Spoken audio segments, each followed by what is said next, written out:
y'all?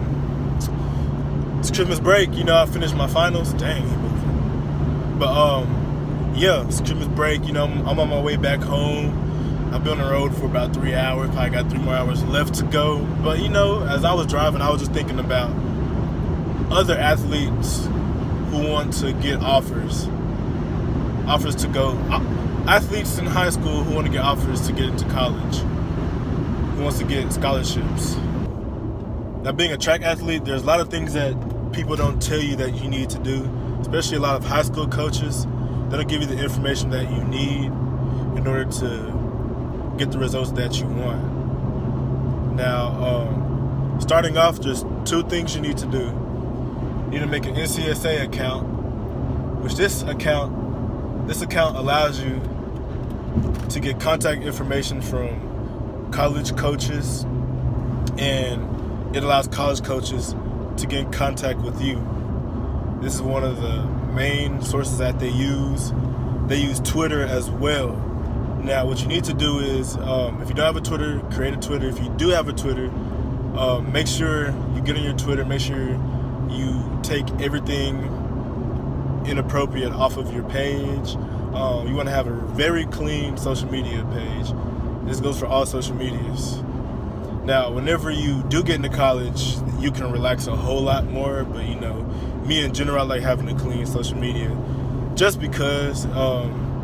But yeah, you need to make an NCSA account, and what you need to do is need to register for NCAA Eligibility Center, and that's a website. Just go to Google, type in NCAA Eligibility Center, and what you do is make an account. And what this does is it lets you know everything you need to do to become eligible to compete.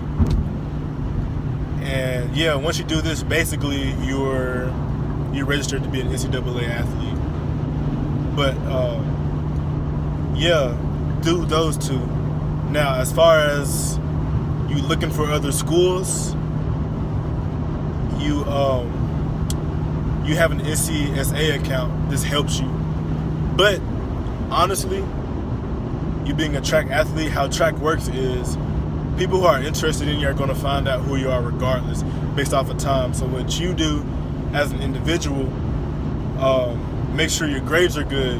Make sure your grades are good, because when your grades are good, coaches want smart athletes, but mainly they want smart athletes because when you have good grades, you're 100% going to be able to compete. If you have bad grades, you won't be able to compete. This isn't the coach's decision. This is NCAA's decision. So what you want to do is have good grades. So if you have bad grades now, it's not too late. Just make sure you're working on getting your grades together.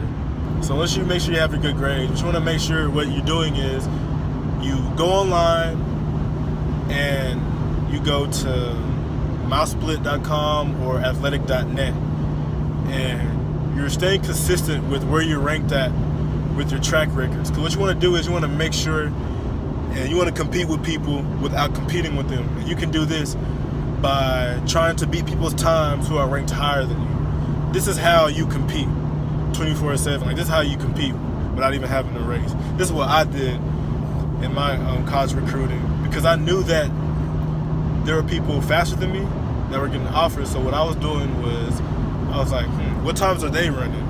Why am I not getting these offers that they're getting? So yeah, you most definitely want to keep up with their times. Make sure you're always trying to beat their times. Make sure you're always trying to get a personal record at every track meet that you get. Okay? So this is what a lot of people don't tell their athletes. A lot of high school coaches, they won't tell their athletes this. What you need to do is you need to be an AAU competitor. And AAU is the track is an athletic program outside of high school. This allows you to compete nationally. In high school, you're limited to only compete against athletes in your state, but AAU allows you to compete nationally. And what this does is it allows you to compete with the fastest people, and you get to have a lot more competition. For example, let's just say Texas track athletes are faster than, let's say, Kansas.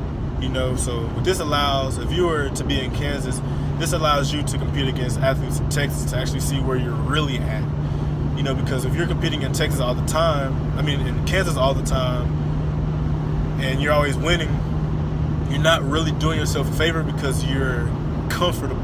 You're just used to racing against mediocre sprinters, people who are most likely not to go Division I. Now, I'm not saying that people in Kansas can't go Division I or D2 or whatever, get a track scholarship, but I'm saying that they aren't able to get the competition that people in Texas have.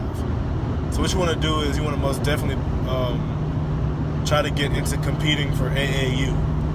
Now, whenever you compete for AAU, this allows you to compete indoor, because in Texas in high school, you're not able to compete for UIL indoor, because in Texas, UIL doesn't have indoor. What they have is outdoor. So what you want to do is most definitely try to be able to compete indoors. This allows you to compete against the fastest and also see where you're at. This also allows the college coaches to keep up with your records, see how consistent you are with your times. Also, what you want to be is consistent. You want to be consistent and you want to be smart. You have to be smart at track meets, and you also want to be consistent with everything. And here's an important tip. You always want to appear healthy, no matter what. You want to appear healthy, because college coaches treat you like a car, basically. Let's just say you're going shopping for a car. Nobody wants to buy a broken down car. Nobody wants to offer money for a broken down car, really, unless they're the ones that see that potential in you. But at Division I schools, those coaches really don't have the time. Really don't have time to really look at who you are as a character. They want to buy and offer money to the best. They want to offer the best to the best. So you can't be posting on social media, I hurt my hamstring, I'm going to be out for 6 months, stuff like that, 6 weeks, stuff like that. That's what you don't want to do. Never post negativity on social media. Always post positivity. They want to see leadership on social media. Okay? So yeah. And that's basically about it. The rest of it takes care of itself. If you're running fast, you're going to hear from these coaches. But you always want to start as early as possible, because in track, there's an early signing and there's a late signing period. I got my 4-hour scholarship late signing, but most of the money is at the early signing. So you just want to be involved in this process as early as possible. A lot of people who have been running track since they were very young, they've always been doing AAU, and they've been competing, and then whenever they get to high school, that's whenever they're able to compete for UIL high school in Texas, or that's when they're able to compete for the bigger stuff in high school. But it's never too late. I was 2 years new to the process, and yeah, but I ended up just succeeding and being able to get offers from Division I's, Division II's, NAIAs, not only for track and field, but for football as well. But track is very mental. You want to stay very positive. If you don't believe that you can win, you aren't going to win. So it's all mental, especially the recruiting process. You just want to be on point with everything. So remember, guys, make your NCSA account. Make sure you're eligible for NCAA. Make a Twitter. Keep your social media clean. Post positivity on your social media. Stay consistent with checking times around the world and nationally. Not only nationally, but you will definitely want to check times internationally, because if your goals are to shoot for Olympics and stuff, you just won't be competing for your nation. You are going to be competing against the world. So those are things you want to keep tabs on and keep up. But number one, stay positive, and number two, be consistent. And that's really about it. As far as injuries, if anyone has an injury right now who's watching this, who's in the process of healing, and they're worried about getting scholarships and all that stuff. What you want to do is you want to rest. You want to listen to your doctors and your trainers. Listen to them. There's a reason why they have that job, that position that they're working in, you know.